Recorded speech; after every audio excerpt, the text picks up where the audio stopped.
In this video, I will explain why possibly you are wrong. Hey ho, and welcome to this video on FreakOfMind. My name is Mo, and I'm a first-year psychology student who's about to explain you about your life. This video is gonna be about the confirmation bias, so let's tune in. First off, let me tell you something about knowledge. Knowledge is something that we think that we know. Just let me give you an example. Look here. Both people are quite right, but they both see different things. So they both think they know the number, but since it can be only one number, somebody has to be wrong even though he knows it is his number. So what does it mean now? Well, confirmation bias is the tendency for people to seek, create, and only look out for information that supports their intentional opinion. So instead of looking in a broad way, you have one thing in mind and it keeps getting narrow and you only find information for this specific opinion. Something that you might have done, which is already confirmation bias, is to Google a sickness you might have. You type in, I've been coughing a lot, or I have this weird sneeze, what does it mean? Google tells you, oh, this could be this dangerous, life-threatening sickness. And you're like, oh wait, it says I have to be coughing as well. Like, wait, I coughed a lot. Yeah, I think I coughed like 3 times yesterday. So I've been coughing, oh God, no. And I have a headache as well. No, a headache, no, I probably have this sickness, even though you might just have a cold.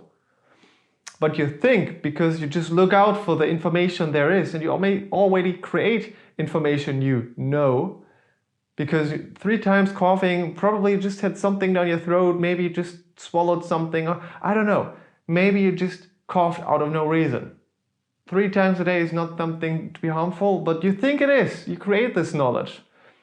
So you think you're sick. Just leave a comment down below whether or not you did it. I'm interested in what sicknesses Google told you you would have. And what did you do after? I'm really interested in it. Let me know, please. However, there are many more occasions in which confirmation bias happens. And you're not safe when you're smart. Like, smart people do the same mistakes as everybody else. It's not something that only stupid people do. So you are not safe from it anyhow. One big example, which is happening right now, is about the climate debate.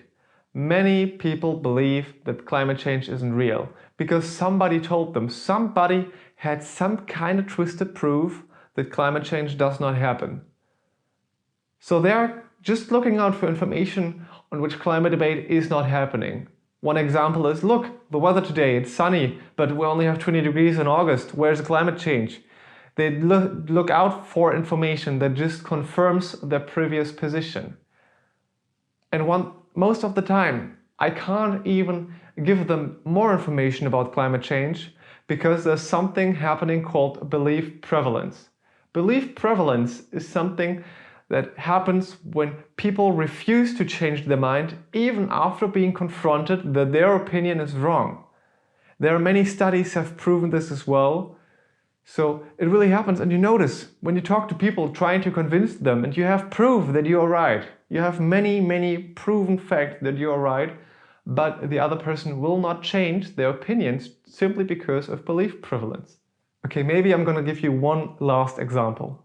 This example is so obvious, I'm not even gonna keep talking about it afterwards. The example is about the flat earth theory. There are many people believing it, and it's about confirmation bias.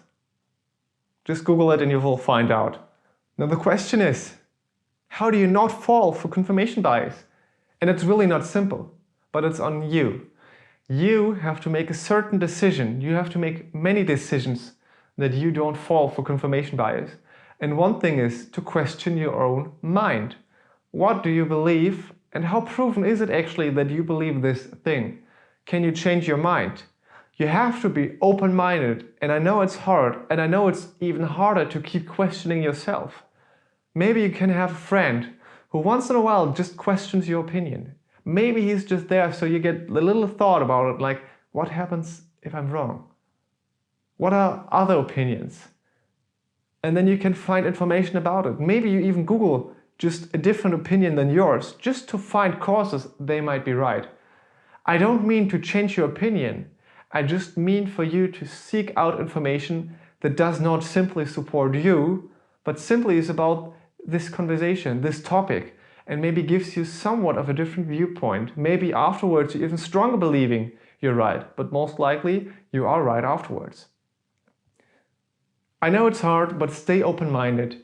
And when you're open-minded, you might be also open-minded towards liking these videos, sharing it properly, or even leaving a subscribe, because I'm gonna make more of those awesome videos about awesome topics, and to keep you updated, you kind of have to be subscribed.